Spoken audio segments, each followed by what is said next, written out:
and welcome to Tech Diva Biz Talks, where we tune in, dive deep, and level up. I'm your host, Audrey Wiggins, aka the Tech Diva, brand strategist, marketing mind, and your guide through the ups and downs of entrepreneurship. Let's talk tech.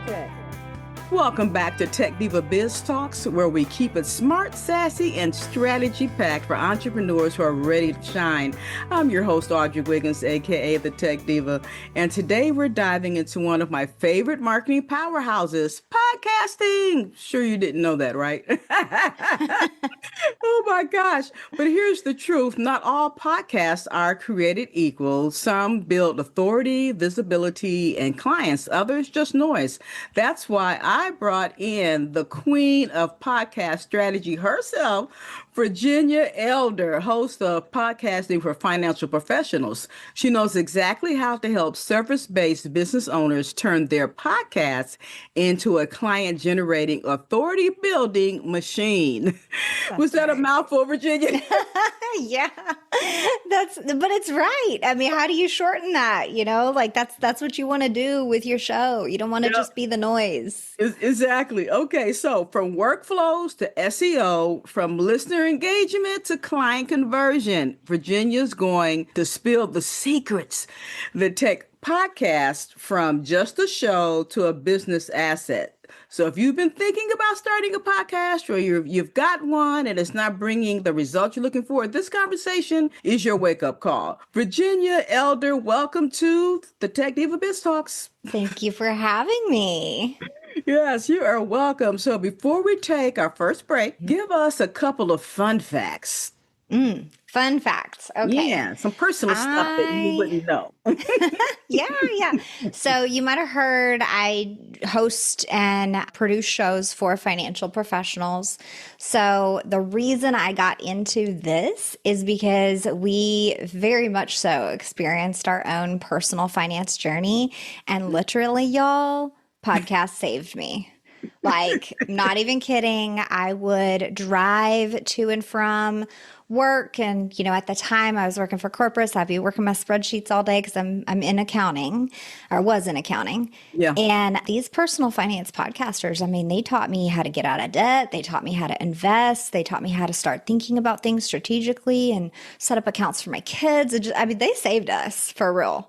So that is like how I got into this. So a lot of people ask me, like, how'd you go from accounting to podcast production? Like, that seems like a little bit of a jump. but in my life, that was a natural progression. We are big rescuers and rehomers of pets.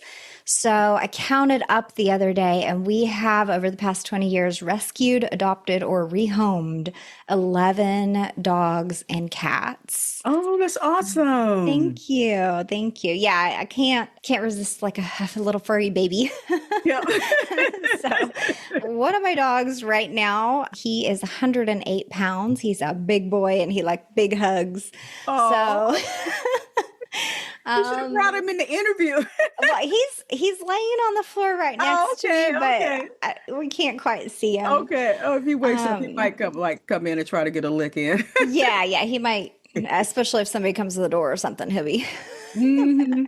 Cool. That's cool. Yeah. Thanks for sharing that. So we're going to take a quick break and we'll come back and we're going to hear more and learn more from Virginia Elder. Sponsored by Altogether Domains, bringing your business online.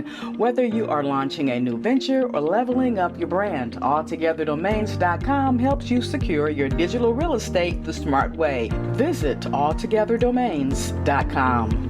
Let's start at the top. A lot of service-based business owners jump into podcasting, think it's just about pressing record.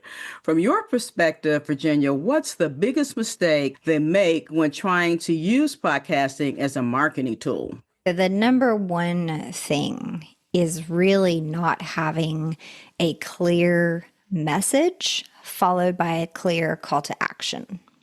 So still to this day, I see podcasters and business owners truly where they're trying to use their show to market their business. And I'll listen to a few episodes and I'm like, yeah, I mean, I like them, but what do they sell? What do they do? How do they help people? And I can't tell. And y'all, that is a problem. Podcasting, when you think about it, is an intimate experience, right? You're probably listening while you're driving, walking the dog, doing dishes. You're alone, one on one with that host that you love so much. And so you might love them, you might tune in every week, but if you don't know what they do, there's something missing. And so don't be that business owner who's podcasting away, answering all these amazing questions and sharing it all. And there's no clear messaging of like, I help people with this. Here's how you can get help on this challenge that you're facing, with that clear call to action following it. So clear call to action to me is something that takes people one step, right? It's super obvious. Click the orange button on my website to book a demo, right? Just that very clear, like there's no question. Okay, which orange button? It's easy. So it needs to be something that's clear and easy. It can't be go to the menu, tab over to resources, scroll down, download the fifth freebie that you see there. Like, no. Too complicated. It has to be so simple. And then the other thing is that call to action that's really simple and clear and aligned with what your business does and how you help people has to be repeated over and over and over for about 8 weeks. And the reason is people don't take action until they have heard that same instruction multiple times. They're not always in a position to be able to stop what they're doing and click whatever on their phone to be able to follow your instructions. So they need to hear it over and over to where it's almost they can repeat it back to you. Mm-hmm. Then they might follow that direction. Oh, authority is great, but let's be real. At the end of the day, business owners want results. So let's talk money and clients. Downloads don't pay the bills. How do you help clients transform podcast listeners into real business leads and paying clients? You mentioned it a little bit, I think. Yeah. We're almost there. We've already kind of started to cover it with your content, which is that clear messaging. So with your content, you're going to be creating episodes that answer frequently asked questions that you receive either when you talk to people or via email or when you're on client sales calls. You're going to create one episode at a time, answering one of those frequently asked questions at a time with that call to action.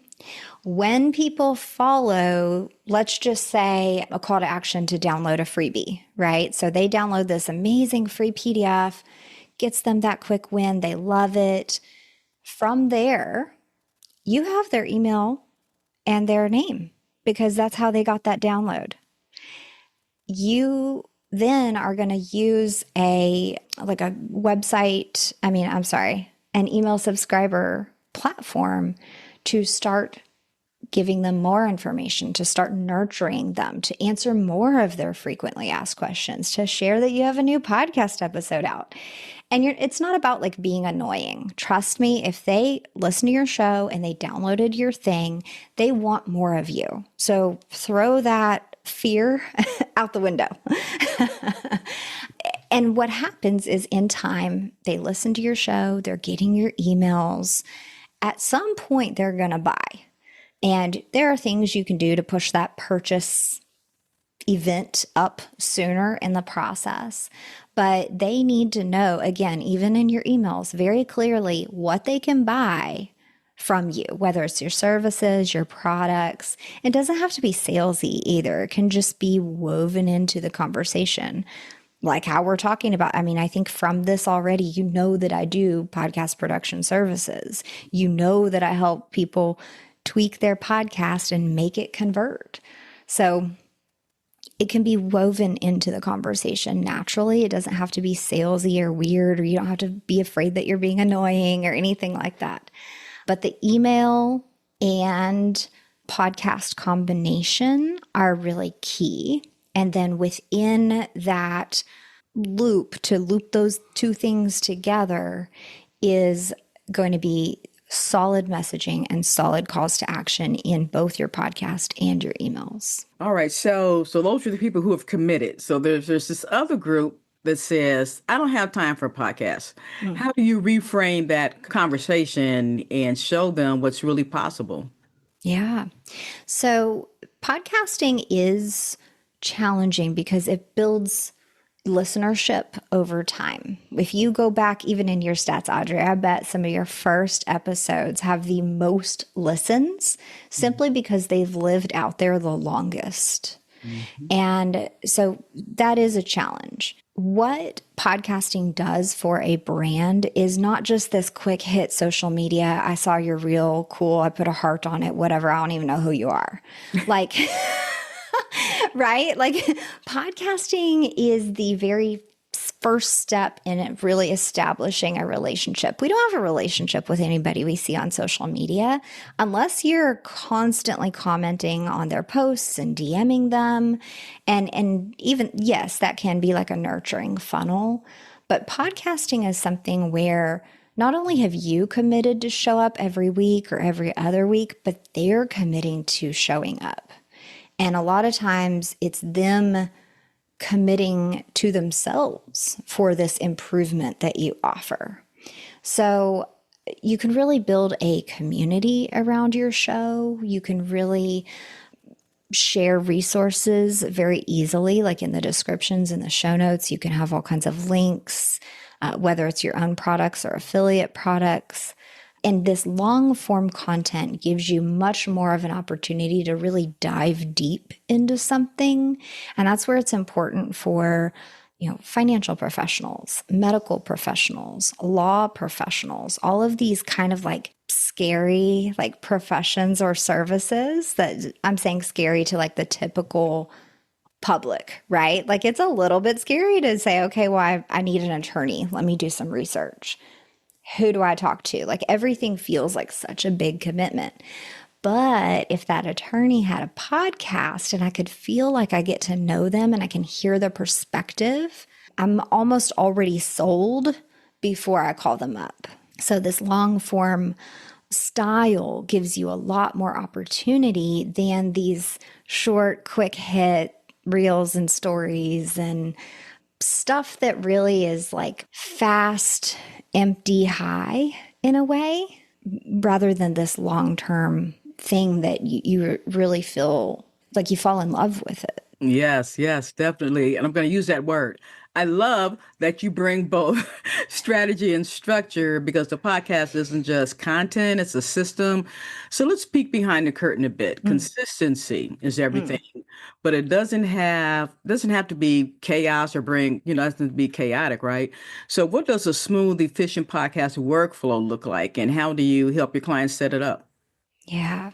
So this is a good one. And I see a lot of mistakes in the background of a workflow. And you don't see it up front, but once you start talking to somebody and they're stressed about producing their podcast, you find out that this is what's going on. You don't want to get stuck in the cycle where you are recording, let's say weekly. You want to produce a weekly show and you're recording weekly so you can publish weekly. That is this new hamster wheel that you are committing to, and it gets really tough. You are not going to be available on Tuesday at 10 a.m. week after week after week, no matter what time of year. I'm sorry. Something's going to come up. And so what you want to do is look at your schedule, look at the month coming up, and you want to block off one day, maybe 2 days where you're recording. Let's say if you're going to do a weekly show, I want you to record 5 episodes in that block. Not every month has 5 weeks. So guess what's going to happen? You get through a couple, 2-3 months of recording 5 episodes every single block that you have. You run those 4 because it's a 4-week month. You do it again, you run 4, you have 2 in the bag now. You can do it again, you have 3 in the bag now. And somewhere along there, sure, a 5-week month comes up, but you start this cycle of recording ahead, being thoughtful about your content, batching, getting it all done and out of the way. If you have a production team, they love to receive that in batches, trust me. And you are not stressed throughout the month. You aren't worried about what's going up this week or tomorrow, or was this recorded, or was this processed, or was the show notes written? You batched it. You sent it off to your producer, I hope. They took care of it, and you don't worry about it. And you just live your life, conduct your business, worry about bigger things. Maybe you're focused on getting on stages or participating in some online summits. You can focus on that without worrying about whether your podcast is going to go up consistently. So that's the number one thing, is just really batch that production. Yeah, that's perfect. I mean, that's my favorite task right there, is to batch record, and that is fantastic. One thing I haven't done, and I think this is what you said, outside of the recording, to go ahead and produce the show notes or the descriptions of things as well before, do those that same day as well. If you can work it in, it might be something where you got your hair and makeup done, so you're going to record all in one day, and then maybe the next day or 2 days later, you sit there and you do all of the writing portion of it, because you can be wearing your jammies. I mean, ain't nobody seeing you do that. So, Right. you got to make it work for you. Right. And for ladies, I think it is kind of a bigger task to like get your hair done, get your makeup done, look a certain way. Right. Because we do want to look nice on camera, even if we're not so concerned. Right. Because that can be a barrier as well. You're worried about what you look like. Do your hair, do your makeup, look like yourself, be yourself, batch it all together. And then I do suggest batching the writing portion of it, the show notes and titles, the SEO research, even the like social media pieces, if you can. While you're at it, just create all that stuff, schedule it all out. Yeah, I'm glad you said that, because usually, because my shows usually come out on a Monday. I shouldn't say usually, they come out on Mondays. So that Saturday, I'm creating the content. And so maybe, so that would probably tighten my schedule up even more if I would go ahead, as a batch record, to go ahead and do the the written content and post as well. That's a good idea. So let's take a quick break, come back on the other side, and get more expertise from Virginia. Knock out your competition with Altogether Marketing. We elevate your brand. Take a stance with your business name, logo, the tagline, your colors, even the fonts for your business. And then jab left with your website, jab right with core values. Back up with product experience and bring it on with you. Visit altogether.biz and let us help you create a knockout brand. We're back. All right, Virginia, real results. Okay, what are we going to get going here next? We talked about systems, or that being very powerful, and then stories seal the deal, right? So can you share a real world example of how all this comes together? And that may be with your favorite client win, or, where the podcast is transformed, even your own. Yeah. Of course. I'm going to share a couple of quick stories about clients. One of them is a tax strategist, because, of course, again, the financial folks are my jam. So, but he's a tax strategist, amazing business, doing real well, built a great audience, has a thriving email list, and wanted to start a podcast, wanted video. Not that he's so comfortable on video, but he understood the power of getting on camera and people seeing his face before they come to him with their tax problems, right? Again, you got to have that trust in that person before you go and take that leap, because that could be scary, finding a service provider for that. So he'd wanted to launch his show. And even after we started working together, I could go back in his folder that he shared with me, and there were ideas and documents and notes created years before we started working together. So there's a tip inside of that, is just get started. Don't sit there and wait for years, because you could have built a whole audience while you're just sitting on it afraid. Get some help and get it going. So anyway, he had hired a different provider that, when I looked up this provider, it looked like he was just offering marketing services. He wasn't specifically offering video or video editing, not podcasting. So I'm sure that this service provider really struggled to do what he was being asked to do. So anyway, it was kind of a mess. I kind of came in and picked up the pieces and said, okay, I need you to re-record this. I need you to come up with a call to action that would serve your business. And okay, work with him on these different scripts, and he gets those things recorded. We start producing it. And within the first year, so he's doing a weekly show, he's doing interviews and solo episodes because I want him to stand as an authority. And so if you're just doing all interviews, you might want to consider doing some solos so that you're positioned as the, go-to provider, right? So he's alternating there. And within that first year, those first 60 episodes, he really saw a change in his business. Not only were people who had been on his email list for years actually replying to those newsletters and saying, hey, I heard your show this week, or, oh, this tip really helped me. Hey, I have this other question. So they aren't doing business with him yet, but they've been following and they're clearly interested. So it not only started to nurture those lurkers, shall we say, and started to pull them in and create conversations. But he was getting feedback at the gym of gym buddies telling him, hey, I heard your show this week.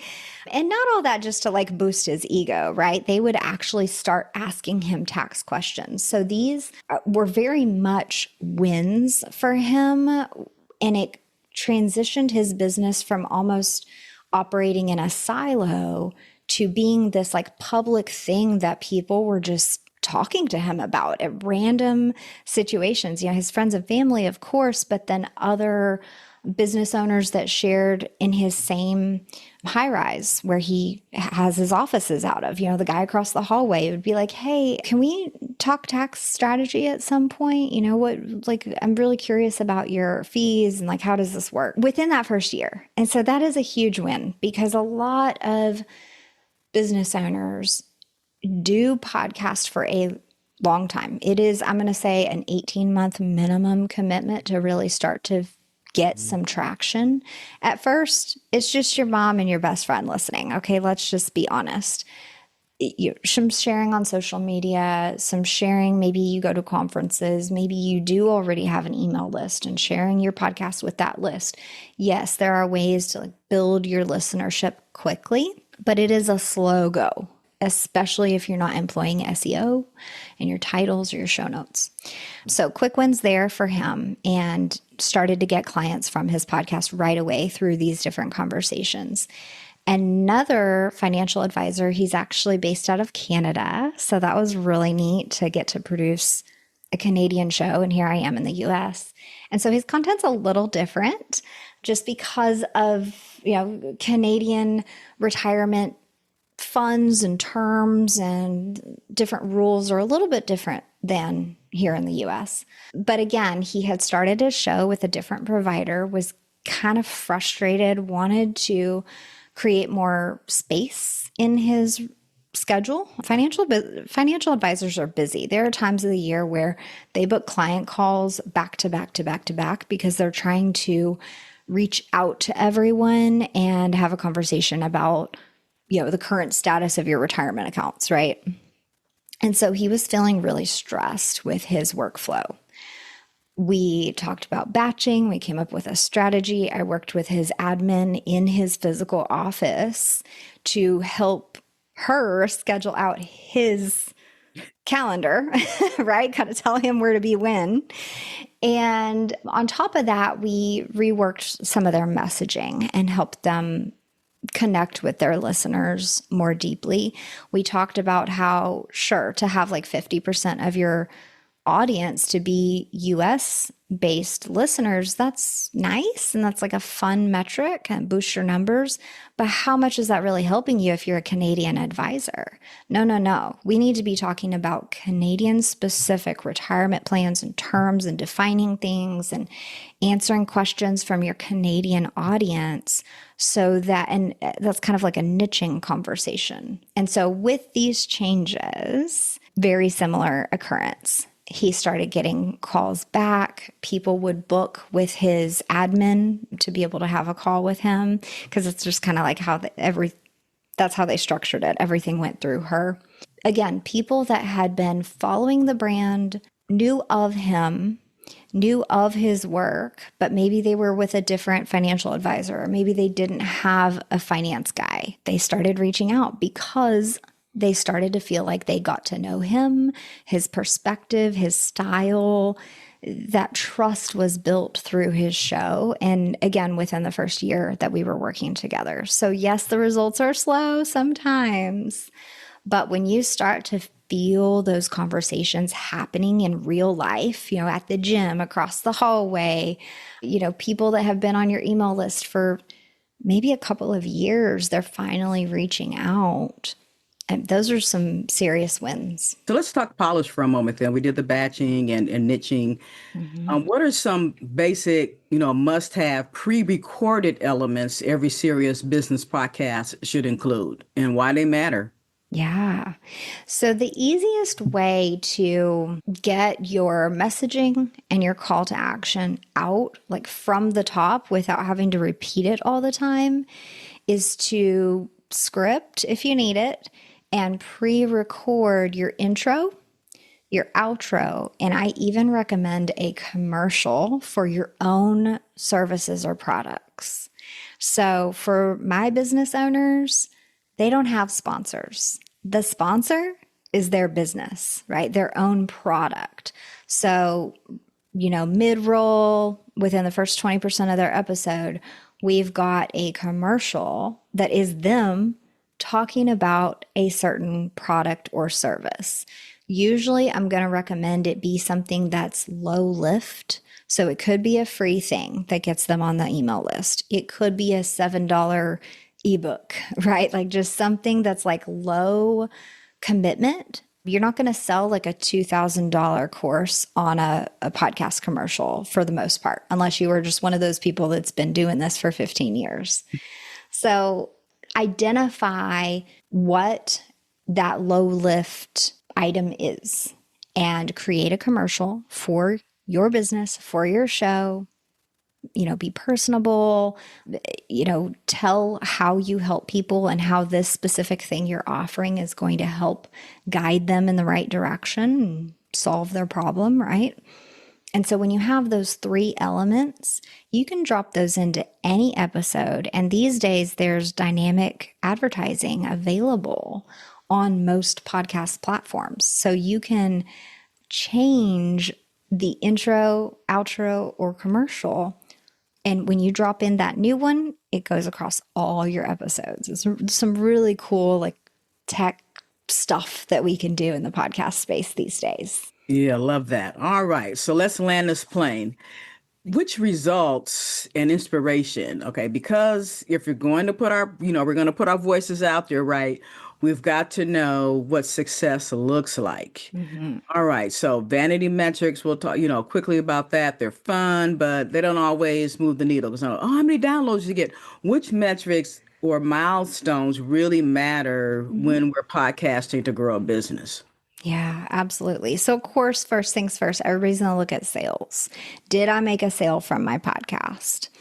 And like we talked about, yes, that can happen. First year, first 18 months, but you're still looking at this like long-term thing. You could easily be podcasting for 6 months and have 0 sales from the podcast. And that can be discouraging. And that is why so many podcasters quit, by the way. They don't have that like long-term perspective. So even on my site, I have a free podcast ROI tracker, and it's a simple spreadsheet. And what this does is it challenges you to think about the value of some of the things that you get from podcasting. So for example, I'm here on Audrey's show. When she publishes it, she is going to link to a couple of my freebies or my website or my social media. I'm going to get some cool backlinks just because I guested on a podcast. So backlinks, yes, it's a techie term. Some people don't know what that is, but it's basically when somebody else links to you. And the more of those links that you can have coming to your site, Google says, oh, this is a good website. So many people are linking to her. And it kind of boosts you in the rankings. It gives you like a higher domain authority. So backlinks, though, if you hired an SEO expert to create backlinks for you, those things could be several $100s a pop. So imagine getting these multi-$100 pieces every time you publish an episode. So how much have you kind of gained as far as, value just from either guesting or publishing your own episode? And that's just one example. Sometimes your podcast can serve as a business card in a way. If you're applying to speak at a summit or speak at a conference or something like that, and you say, oh yeah, I have a podcast, check it out. You can see my style. I think I'd be a really good fit for this particular conference. When you get approved and you're suddenly on stage in front of maybe only 100 people, right? Or maybe 3,000 people. But either way, your podcast helped you get that gig. So what's the value there? What would you have paid to get approved to speak in front of those people? Boom, that's value. So there's a whole list of them. It's a whole spreadsheet, but it really challenges you to identify what's important to you as far as where you're focused. Maybe you're not focused on speaking, so you can hide that section, but you are focused on backlinks.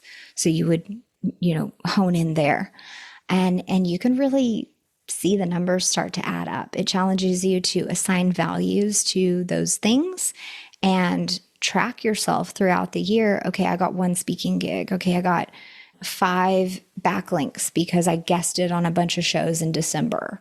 I did XYZ, right? And you fill out your spreadsheet and you're going to see a very pretty number at the bottom of that spreadsheet.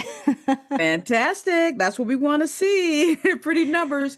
And as we're talking about backlinks and links, Virginia, please give us the link where we can find that spreadsheet, your website in general and your podcast. The website is podcastabundance.com. Super easy. You can also go to podcastingforfinancialprofessionals.com. That's where you'll find my show. So if you're a financial professional and you're listening, you want to check that out because we do give lots of podcasting tips specific for you.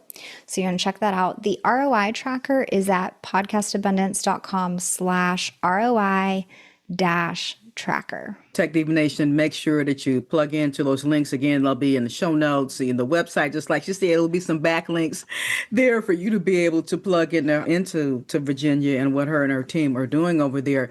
So Virginia, to close us out though, for the entrepreneur who's been sitting on the fence, dreaming of starting a podcast, but hesitating to take the leap, what's your best piece of advice to get them moving?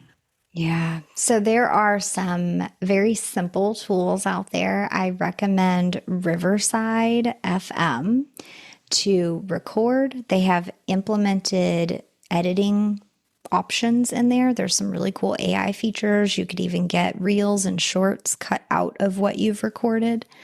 So Riverside FM is a great way just to start. And that's the biggest barrier. People think, we were kind of joking about this earlier, Audrey, is like, oh, I'm going to start a podcast. Let me go look at microphones. It just feels good to you just want to buy something and then be like, oh, okay, I did the thing. That was a rush. Woo, that was fun. But it didn't get you anywhere, right? So sure, get the microphone. This one's like $60. You do not have to spend a lot of money. Okay. It does not need to be this massive multi-$1,000 investment to get started. And the reason I want you to start small with $60 to $80 microphones, some earbuds, Riverside, it's maybe $120 for the year, depending on which subscription level you purchase. But you can start and you can have all the tools that you need to just kind of DIY your show. Even if you never publish those episodes and you go, you know what, I'm going to send these to a professional editor. That's fine. But did you record? Did you take the steps? Right? And if you didn't publish it, you knew what to do next. And that's the biggest thing. People really do sit on this stuff. Like I shared you with that client. I mean, I saw stuff that would have been really great if he published it 2 years ago. And he sat on it. And sure, by the time we got it produced and live, yes, he was making traction. But what is the value of that 2 years ago traction that he could have had, right? He could have been a 3-year podcaster at this point instead of just a 1 year. There's a lot of encouragement there to just start. And then, of course, we dropped the tool to use Riverside FM. And then, just start simple with your equipment and get going. Thank you, Virginia. Woo! Virginia just gave us a masterclass on what it takes to podcast with purpose. I hope you caught these gems on authority, workflow, and turning listeners into leads, because that's where the magic happens. If you're ready to stop dabbling and start podcasting like a pro, go connect with Virginia Elder. She's got the systems, the strategy, and the receipts to prove it. Please plug into her website and socials. And hey, if today's episode lit a fire under you, do me a favor. Share this with a fellow entrepreneur who's been thinking about starting a podcast, because when we amplify our voices together, we amplify our impact. Until next time, I'm Audrey Wiggins, your tech diva, reminding you, let's build smarter brands and let's keep making business fierce. That's it for today's Tech Diva Biz Talks. Hope you caught a gem or two. If you did, share it, review it, and most of all, put it into action. Until next time, tune in, level up, and talk tech.